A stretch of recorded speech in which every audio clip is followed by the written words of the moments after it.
Good morning everyone. Build up physics में आपका स्वागत है। आज हम एक नए टॉपिक्स को लेकर के आए हैं। तापमिति, थर्मोमेट्री। तापमिति, थर्मोमेट्री।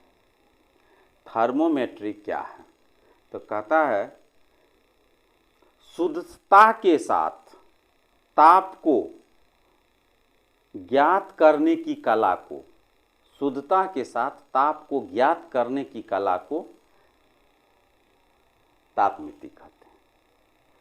यानी टेम्परेचर का मेजरमेंट जो करते हैं शुद्धता के एक्यूरेसी के साथ, वो तापमिति के अंतर्गत अध्ययन किया जाता है। तो इस चैप्टर में सबसे पहले ये क्या कहते हैं, इस सेक्शन में जो है हम लोग को सबसे पहले जो जानना है हीट, ऊष्मा। ऊष्मा क्या होता है? तो आप लोग ऊष्मा के बारे में कभी तो अनुभव किए होइएगा। अनुभव जैसे धूप में अपना लोग खड़े रहते हैं, क्या होता है? हम लोगों का शरीर क्या होता है? गर्म हो जाता है। कुछ देर धूप में रहते हैं तो, या बर्फ़ को हम लोग छूते हैं तो बर्फ़ को छूते हैं तो क्या होता है? हमें ठंडक अनुभव होता है। तो ये जो गर्माहट हमको जो एहसास होता है, गर्माहट या ठंडापन का अनुभव जो हमको होता है, ये किस कारण से होता है? ये ऊष्मा के कारण से होता है। किसी वस्तु को छूने से गर्म और किसी वस्तु को छूने से ठंडा का जो अनुभव होता है, वो जो अनुभव होता है वो ऊष्मा के कारण होता है। तो अब ऊष्मा और ताप, ये दोनों एक तरह से एनालॉजी है। मतलब साधारण भाषा में हम लोग ऊष्मा और ताप दोनों को एक ही मान लेते हैं, लेकिन ऐसा होता नहीं है। ऊष्मा जो है किसी वस्तु की गर्माहट अथवा ठंडेपन की माप है। ऊष्मा क्या है? किसी वस्तु की गर्माहट अथवा ठंडेपन की माप है। जबकि ताप जो है किसी वस्तु की क्या कहते हैं, किसी वस्तु का जो गर्माहट और ठंडापन है उसके डिग्री की माप है। उसके डिग्री की माप जो है वो ताप होता है। तो अब कहता है जो कि आखिर जैसे हम धूप में खड़े होते हैं तो गर्मी का अनुभव करते हैं, जब हम बर्फ़ को छूते हैं तो ठंडा का हमको एहसास होता है। तो ये गर्मी और ठंडेपन के अनुभव या एहसास को जो होता है उसको हम लोग ऊष्मा कहते हैं। ये क्यों होता है? तो जितने भी पदार्थ बने हुए हैं, समस्त पदार्थ, जितने भी पदार्थ बने हुए हैं वो अणुओं से मिलकर के बना होता है। और अणु हमेशा क्या होता है? गतिशील रहता है। अणु क्या रहता है? गतिशील रहता है। अणुओं की गति जो होती है वो रेखिक ही नहीं होती है। मतलब रेखा की दिशा में एक रेखिक नहीं होता है। अणुओं की गति की दिशा जो होती है वो रेखिक नहीं होती है। वो घूर्णन भी होता है और कंपन भी होता है। तो अणु में जो गति हो गया, रेखिक हो गया, घूर्णन हो गया और कंपनिक हो गया। यानी तीन प्रकार का जो है गति है, ये तीनों प्रकार के गति मिलकर के, तीनों प्रकार का गति का जो कुल योग जो होगा वही ऊष्मा के रूप में प्रकट होता है। तीन प्रकार का जो ये गति है, रैखिक, घूर्णन और कंपनिक, ये तीनों गति जो है का कुल योग जो है ऊष्मा के रूप में प्रकट होता है। अब एक बात क्या है, तो हम लोग ये जानते हैं पदार्थ का निर्माण जो अणुओं से हुआ है। अब ठोस का अणु क्या होता है? तो ठोस का अणु जो होता है माध्य स्थिति के आगे पीछे दोलन करता है। ठोस पदार्थ में अणु जो होता है माध्य स्थिति के इर्द गिर्द दोलन करता है। द्रव में क्या होता है, तो द्रव में एक स्थान से दूसरे स्थान तक जाता है। वहीं गैस की बात अगर किया जाए तो गैस का अणु जो होता है वो स्वतंत्र होता है। अब देखिए, तो ये जो है क्या कहते हैं, रैखिक गति, घूर्णन गति और कंपनिक गति, तीनों गति के कुल योग जो है वो पदार्थ में जो क्या कहते हैं, कुल योग जो है पदार्थ में ऊष्मा के रूप में निहित रहता है, पदार्थ में ऊष्मा के रूप में निहित रहता है। अब अणु की गति को अगर जैसे सपोज कीजिए, मान लेते हैं अणु की गति को हम तेज कर देते हैं।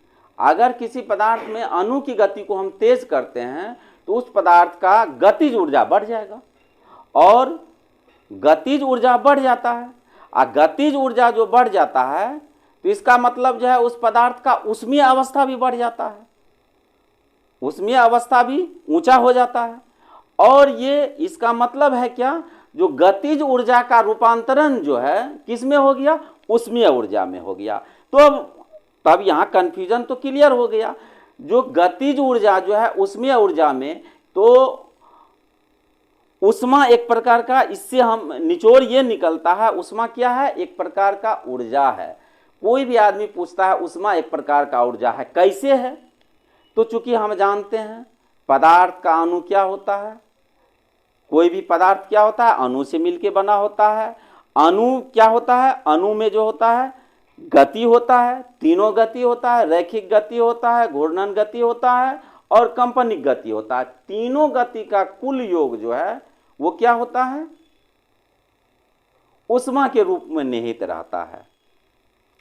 तो ये इस तरह से हम लोग कह सकते हैं जो ऊष्मा एक प्रकार का ऊर्जा है। अब सपोज कीजिए कोई पदार्थ है, उसको हम ऊपर से गिराते हैं तो ये जमीन से टकराता है, और जमीन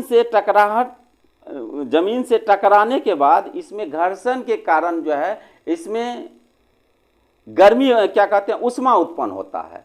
और ये ऊष्मा जो उत्पन्न होता है, यहाँ पे के देखते हैं, ऊष्मा जो उत्पन्न होता है ये यांत्रिक ऊर्जा को ऊष्मीय ऊर्जा में बदल देता है। तो इस तरह से हम कह सकते हैं ऊष्मा जो है एक प्रकार का ऊर्जा है। कोई डाउट अब नहीं रहा होगा, जो ऊष्मा कैसे ऊर्जा है, इस क्वेश्चन को बराबर हम लोग पढ़ते हैं। जो ऊष्मा एक क्या लिखा रहता है, ऊष्मा क्या है, ऊर्जा है। आखिर ऊर्जा कैसे है, इस चीज को समझना बहुत जरूरी है। अब देखिए ताप, ऊष्मा का ही दूसरा क्या कहते हैं, ऊष्मा और ताप दोनों समान लगता है दिखने में, लेकिन है बहुत अंतर, जिसका की चर्चा हम आगे करते जा रहे हैं, सारी चीज को हम समझाते जाते हैं। ताप क्या है, कहता है जब हम गर्म पानी को छूते हैं तो गर्म महसूस करते हैं, बर्फ को छूते हैं तो ठंडा का एहसास होता है। गर्म पानी में अगर हम अपना उंगली डालते हैं तो क्या होता है, गर्म पानी के जो गर्म रहता है वो हमारे शरीर को गर्मी दे देता है। अब वहीं बर्फ को अगर हम छूते हैं तो हमारा हाथ ठंडा हो जाता है, यानी हमारे शरीर का ऊष्मा जो है बर्फ में चला जाता है, और गर्म पानी का जो ऊष्मा है वो हमारे शरीर में आ जाता है। तो ये ऊष्मा का जो है क्या कहते हैं, प्रवाह, ऊष्मा का प्रवाह जो है, यही ऊष्मा का प्रवाह जो है ये ताप है। Flow of heat, flow of heat represent temperature, flow of heat represent temperature, यानी ऊष्मा की दिशा जो होगी वो किसको दिखाएगा, ताप को दिखाएगा। कंफ्यूजन दूर हुआ। हाँ, तो हम बता रहे थे किसी वस्तु का गर्म लगना या ठंडा लगना, ये जो है ऊष्मा के बहाव की दिशा पर निर्भर करता है। जो ऊष्मा किधर से किधर उसका बहाव हो रहा है, जैसे गर्म पानी में हम अपना उंगली अगर डालते हैं तो ऊष्मा गर्म पानी से हमारे शरीर में आता है, ठीक है। अगर वही हम अगर बर्फ के टुकड़े को अगर हम पकड़ते हैं, बर्फ को पकड़ते हैं, तो बर्फ का जो है हमारे शरीर से ऊष्मा बर्फ में जाता है, तो सीधा उल्टा हो गया। तो ये बहाव, ये जो है उष्मा जो है, गर्म लगना या ठंडा लगना, ये जो है उष्मा का बहाव पर निर्भर करता है। और ये बहाव कब होता है, ये बहाव कब होता है? तो हम बता रहे थे उष्मा जो है एक प्रकार का ऊर्जा है, लेकिन ताप क्या है? तो ताप क्या कहता है? किसी वस्तु की ऊष्मीय अवस्था ही उसका ताप कहलाता है। किसी वस्तु की ऊष्मीय अवस्था यानी वो वस्तु में कितना हीट है, वो उस वस्तु का ताप कहलाएगा। ठीक है। ऊष्मा एक प्रकार का ऊर्जा है, जबकि ताप क्या है? किसी वस्तु की ऊष्मीय अवस्था है। अब देखिए ऊष्मा और ताप में अंतर क्या है?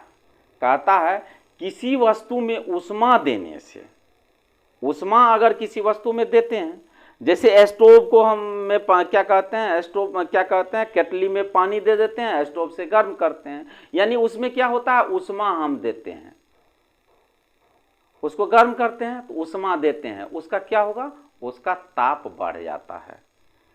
अगर उसी को हम लोग फ्रीज में डाल दें, उसका टेम्परेचर क्या होता है, घट जाता है, ताप घट जाता है। तो ऊष्मा देने से वस्तु का ताप बढ़ता है, ऊष्मा निकालने से वस्तु का ताप घटता है। ऊष्मा जब हम निकाल लेंगे तो उस वस्तु का ताप क्या होगा, घट जाएगा। अब ऊष्मा और ताप का ये पहला कारण। दूसरा कारण कहता है, अंतर जो है ऊष्मा और ताप में, दूसरा देखिए, कहता है भिन्न भिन्न वस्तुओं में ऊष्मा की मात्रा, भिन्न भिन्न वस्तुओं में ऊष्मा की मात्रा भिन्न भिन्न रहने पर भी, भिन्न भिन्न वस्तुओं में ऊष्मा की मात्रा भिन्न भिन्न रहने पर भी सबों का ताप सामान्य होगा। यानी ऊष्मा की मात्रा सब, हर एक वस्तु में ऊष्मा का मात्रा समान है, लेकिन उसका ताप समान नहीं होगा। अब हम लकड़ी को गर्म करें और स्टील को गर्म करेंगे तो क्या दोनों में टेम्परेचर एक ही आएगा? नहीं आएगा। लकड़ी कुचालक है, इसको गर्म होने में बहुत समय लगेगा, लेकिन वो क्या है, वो मेटल है, वो ऊष्मा का सुचालक है, जल्दी गर्म होगा। तो कहने का ये मतलब है भिन्न भिन्न वस्तुओं में ऊष्मा की समान मात्रा रहने पर भी सबका ताप समान नहीं होगा। ये दूसरा अंतर। तीसरा अंतर, अगर ऐसे मानिए दो वस्तुओं में ऊष्मा की मात्रा समान है, तो ये जरूरी नहीं है कि दोनों वस्तुओं का ताप समान होगा। यानी ऊष्मा की मात्रा समान है तो वस्तु का ताप समान नहीं होगा। ठीक इसी प्रकार अगर वस्तुओं का ताप समान है तो ऊष्मा की मात्रा भी समान हो, ये जरूरी नहीं है। ये तीसरा अंतर बहुत ही क्लियर कट मीनिंग में आप लोग क्लियर कट समझिए इसको। अब देखिए ऊष्मा और ताप में चौथा अंतर, ऊष्मा कहता है क्या है, तो ऊष्मा किसी घटना का कारण है, ऊष्मा किसी घटना का कारण है, ताप उस घटना का प्रभाव समझिए। ऊष्मा जो है उस घटना का कारण है। कोई वस्तु गर्म हुआ, ठीक है, ठंडा हुआ, ये कारण है, लेकिन उसका ताप जो मेंटेन रहेगा, ताप बढ़ेगा घटेगा, ऊष्मा दिए उसका ताप कैसा बढ़ता है घटता है, ये जो है, तो ये ऊष्मा जो है घटना का कारण समझिए और ताप उस घटना का क्या समझिए, प्रभाव समझिए। तो ये आज का क्लास, आज के क्लास में हमने इंट्रोड्यूस किया ताप मित्ति, ये इंट्रोडक्शन दिए, उसके बाद ऊष्मा के बारे में बताए, उसके बाद ताप के बारे में बताए, ऊष्मा और ताप में अंतर क्या है, ये 3 टॉपिक जो है इसमें मुख्य रूप से दिया गया। ये 11th का सेकंड सेक्शन है, इसमें लगभग 10 क्लास होगा। आप लोग पूरी कॉन्सेप्ट को देखें और समझें। अगले क्लास में हम फिर ताप का विभिन्न स्केल जो है आप लोगों को बताने वाले हैं। ताप का जो विभिन्न प्रकार का स्केल है मापने का, ताप मापने का स्केल जितना है उसका हम चर्चा करेंगे। हाँ, तो आप लोगों को अभी जो ऊष्मा और ताप में अंतर बताए थे वो चारों कारण जो है हमने लिख दिया है। आप चाहे तो इसका स्क्रीनशॉट ले लीजिए या वीडियो को पॉज करके लिख डालिए, ठीक, और इसको लिख लीजिए या फिर पॉज करके लिख लीजिए या स्क्रीनशॉट ले लीजिए। थैंक्स। वीडियो अच्छा लगे लाइक, कमेंट और वीडियो को शेयर कीजिए। थैंक्स।